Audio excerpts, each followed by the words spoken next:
Today I am going to talk about Mahatma Gandhi. Mahatma Gandhi is a great leader of India. We also call him father of nation or Babu with great respect. Mahatma Gandhi born on 2nd October 1864.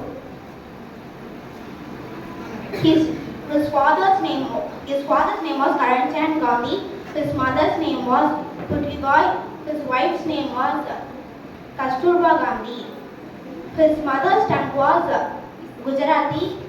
He studied law from the University of London to become barrister.